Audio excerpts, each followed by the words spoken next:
اور حضور صلی اللہ علیہ وسلم کی پیدائش سے صرف 50 دن پہلے یا 55 دن پہلے ابرہہ کا واقعہ پیش آیا۔ بیت اللہ اس وقت عرب ایک غریب ملک تھا،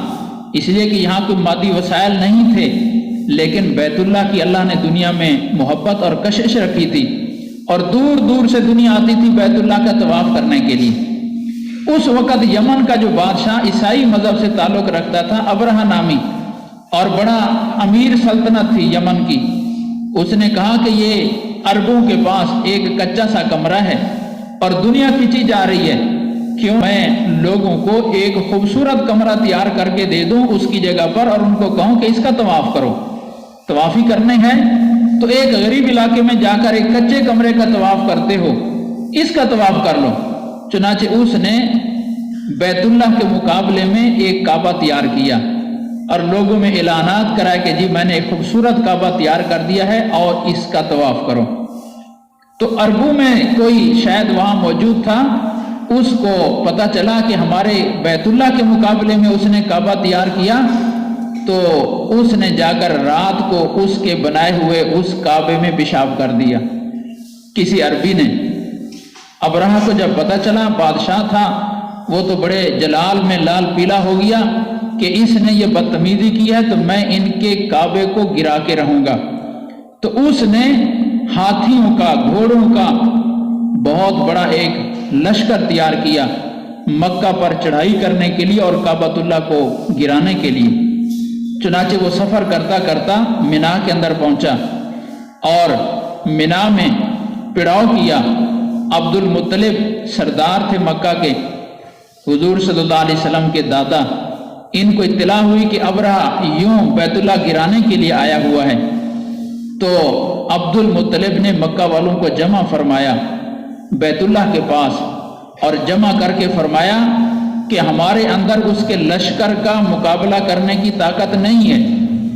کہ ہم اس کے لشکر کے ساتھ لڑ سکیں، اس لیے ایک ہی صورت ہے کہ بیت اللہ کے پاس جمع ہو کر اللہ تعالیٰ سے ہم التجا کریں کہ یا اللہ یہ تیرا گھر ہے،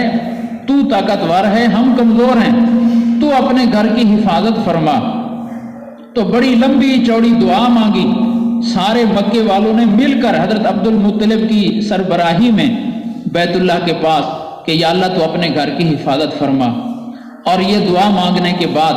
عبد المطلب نے حکم دیا کہ مکہ خالی کر دو، شہر خالی کر دو،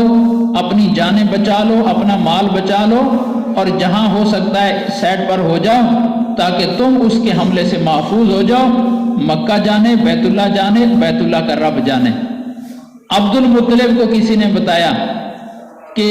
آپ کے جو اونٹ باہر چر رہے تھے وہ ابرہہ کے فوجیوں نے پکڑ لیے ہیں۔ تو عبد المطلب تشریف لے گئے، ابرہہ سے ملاقات کی، ابرہہ کو بتایا گیا کہ یہ مکے کا سردار آپ سے ملنے کے لیے آ رہا، تو وہ سمجھا کہ شاید مذاکرات کے لیے آ رہے ہیں، بڑا اکرام کیا، اپنی جگہ پر بٹھایا اور بات پوچھی، آنے کا مقصد پوچھا۔ تو انہوں نے فرمایا کہ میرے چند اونٹ ہیں، جنگل میں چر رہے تھے، آپ کے فوجیوں نے پکڑ لیے ہیں، تو میں وہ مانگنے کے لیے حاضر ہوا ہوں۔ تو وہ بڑا حیران ہو کر کہنے لگا، عبد المطلب آپ سردار ہیں مکے کے؟ جی لوگوں نے مجھے بڑا بنایا ہوا ہے۔ تو سردار تو اپنی قوم کی فکر کیا کرتا ہے، اپنی رعایا کی فکر کرتا ہے، عجیب بات ہے آپ کو اپنے اونٹوں کی فکر ہے، اپنے شہر کی فکر نہیں ہے۔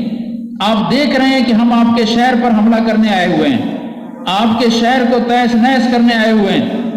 اور عجیب سردار ہیں کہ آپ نے ایک لفظ بھی اس بارے میں ہم سے درخواست نہیں کی کہ ہمارے شہر کے لیے کوئی نظر ثانی کر لی جائے، کوئی رحم کی اپیل ہو۔ تو عبد المطلب نے بڑا عجیب جواب دیا، فرمایا اونٹوں کا مالک میں ہوں، اس لیے مجھے اپنے اونٹوں کی فکر ہے، اور بیت اللہ کا مالک اللہ ہے، اس کو اپنے گھر کی فکر ہے، تو میں اپنی چیز کی حفاظت کر رہا ہوں، اور بیت اللہ جس کا گھر ہے وہ اپنے گھر کی حفاظت خود کرے گا۔ تو اپنے اونٹ لیا اور ادھر آ گئے، شہر خالی کروا دیا۔ تھوڑی دیر گزری کہ اللہ تعالیٰ نے چھوٹی چھوٹی چڑیاں، عام چڑیوں سے بہت چھوٹے سائز کی چڑیاں، قرآن پاک نے جن کو ابابیل کہا ہے، وَأَرْسَلَ عَلَيْهِمْ طَيْرًا أَبَابِيل،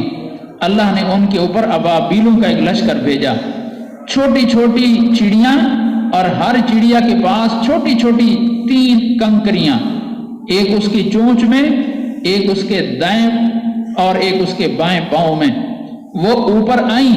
اس لشکر کے اوپر گھومنا شروع کر دیا ان چڑیوں نے، اور اوپر سے ایک کنکری چھوڑ دی تھی۔ اب یہ معمولی سی کنکری جو دیکھنے سے بھی دور سے شاید نظر نہ آئے، وہ کیا اثر کرے گی، لیکن اللہ پاک کی قدرت کہ وہ ہاتھی کو لگتی یا بندے کو لگتی تو زہریلی اتنی تھی کہ وہ اس کا جسم زہر کے ساتھ گل گل کر، جیسے کینسر کا مریض ہوتا ہے، عجیب طریقے سے وہ بڑی عبرتناک موت مرتے تھے۔ یوں اللہ پاک نے اس پورے کے پورے لشکر کو اس عبرتناک موت کے ذریعے سے وہاں منا میں ہلاک فرما دیا۔ یہ کیا ہو رہی ہے؟ مکہ کی، بیت اللہ کی غیبی حفاظت ہو رہی ہے، اس لیے کہ اب بیت اللہ کا آباد کرنے والا آ رہا ہے، رسول اللہ صلی اللہ علیہ وسلم کی آمد قریب ہے۔ اس آمد کی وجہ سے اللہ پاک یہ سارے غیبی انتظامات فرما رہے ہیں۔ اس لیے اللہ نے فرمایا کہ اے محمد صلی اللہ علیہ وسلم، عیسیٰ علیہ السلام کی حفاظت ہم نے جبرائیل علیہ السلام کے ذریعے کی ہے، آپ کی حفاظت میں براہ راست کروں گا، میں خود کروں گا۔